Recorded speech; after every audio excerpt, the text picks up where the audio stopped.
এখন আমার নিবেদন শুভ দাশগুপ্তের কবিতা মেঘ বলল। এটা আমার একটা প্রিয় কবিতার মধ্যে একটা কবিতা।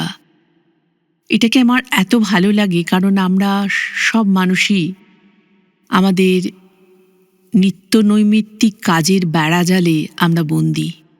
কিন্তু নিত্য নৈমিত্তিক কাজের বেড়াজালে বন্দী থাকা অবস্থাতেও আমাদের মধ্যে সেই স্বপ্নগুলো, প্রকৃতির সাথে মিশে যাওয়ার ইচ্ছেগুলো বজায় থাকে। কবি এখানে সেই ইচ্ছেগুলোকে মুক্তি দেওয়ার কথা বলেছেন।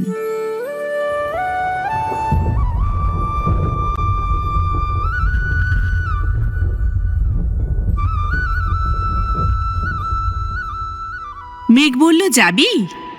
অনেক দূরের গেরুয়া নদী, অনেক দূরের একলা পাহাড়, অনেক দূরের গহন সেবন, গেলেই দেখতে পাবি। যাবি? জানলা দিয়ে মুখ ঝুঁকিয়ে বলল সে মেঘ, যাবি? আমার সঙ্গে যাবি? দিন ফুরিয়ে রাত ঘনাবে, রাত্রি গিয়ে সকাল হবে, নীল আকাশে উড়বে পাখি, গেলেই দেখতে পাবি। যাবি? শ্রাবণ মাসের একলা দুপুর, মেঘ বলল, যাবি? কেমন করে যাব রে মেঘ, কেমন করে যাব? নিয়ম ঘেরা জীবন আমার, নিয়ম ঘেরা এধার ওধার, কেমন করে নিয়ম ভেঙে এ জীবন হারাবো? কেমন করে যাব রে মেঘ, কেমন করে যাব? মেঘ বলল, দূরের মাঠে বৃষ্টি হয়ে ঝরবো, সবুজ পাতায় পাতায় ভালোবাসা হয়ে ঝরবো, শান্ত নদীর বুকে আনবো জলোচ্ছ্বাসের প্রেম, ইচ্ছে মতন ভাঙবো, ভেঙে পড়বো। এই মেয়ে, তুই যাবি? আমার সঙ্গে যাবি? যাব না রে মেঘ, পারবো না রে যেতে। আমার আছে কাজের বাঁধন, কাজেই থাকি মেতে।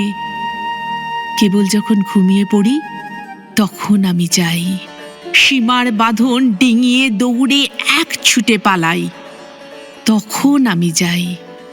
স্বপ্নে আমার গেরুয়া নদী, স্বপ্নে আমার সুনীল আকাশ, স্বপ্নে আমার দূরের পাহাড়, সব কিছুকে পাই।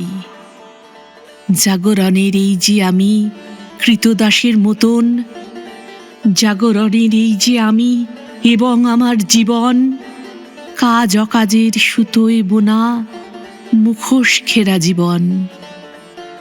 তবুরে মেঘ, যাব একদিন ঠিক তোরই সঙ্গে, শ্রাবণ হাওয়ায় নতুন রঙ্গে।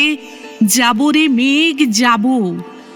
সেদিন আমি শিমুল পলাশ ভিজব বলে যাব, পাগল হাওয়ায় উতল ধারায় আমায় খুঁজে পাব। যাব রে মেঘ, যাব, যাব রে মেঘ, যাব, যাব রে মেঘ, যাব।